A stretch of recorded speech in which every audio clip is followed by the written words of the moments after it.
the Apollo Hospital neurosurgeons cut through my skull and tried to find something and found nothing.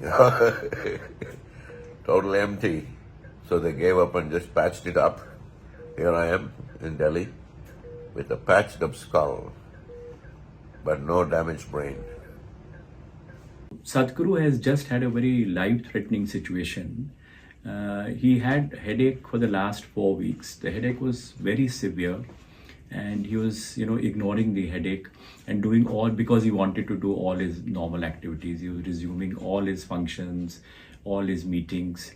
He even carried out the Mahashivratri function on 8th of March, despite the fact that he was in agonizing pain. He somehow ignored the pain and he continued with all his meetings. The pain really became severe on 15th of March. And that's when he consulted me, and we knew immediately that there was something sinister happening, the way the pain was worsening.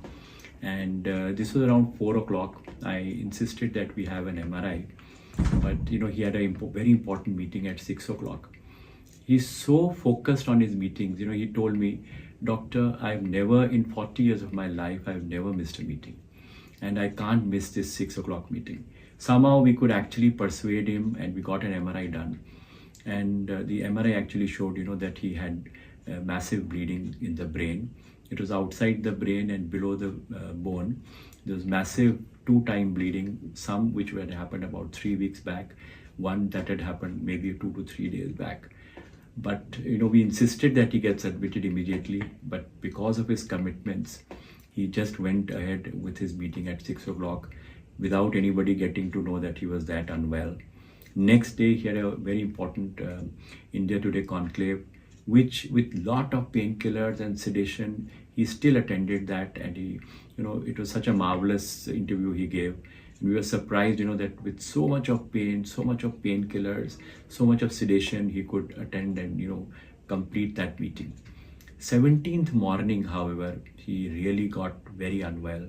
He became very drowsy while talking. He was, just dozing off. He had weakness of the left leg, and we had to rush him to hospital. And even at that time, he would never complain of pain. He would just say, "Doctor, I'm a little unwell." But that morning was the first time he said, "Doc, I think the time has come to do what you want to do." And that's the first time he agreed, that we could go ahead with the surgery. So 17th, we admitted him. When we got the CT scan, there was life-threatening swelling in the brain. The brain was shifted to one side, and he had become very dull, very confused, and the left leg had started to get weak. And we had to undergo an emergency surgery on him on 17th itself. We could get him off the ventilator post-surgery, and he has actually done extremely well, much beyond our expectation. And we were joking with him that we have done what we could, but you are healing yourself. So we are actually seeing the kind of improvement we are seeing is beyond our expectation. He is now extremely well. He is now back to his normal self. All his brain, body, and vital parameters are normal, and he's making a steady progress. I think he's probably healing himself more than what we can do for him. The team from Apollo Hospital, including neurologists, neurosurgeons, ICU care physicians, all the nursing staff, OT technicians, they all worked very diligently to ensure that we achieve the best possible outcome for Sadhguru.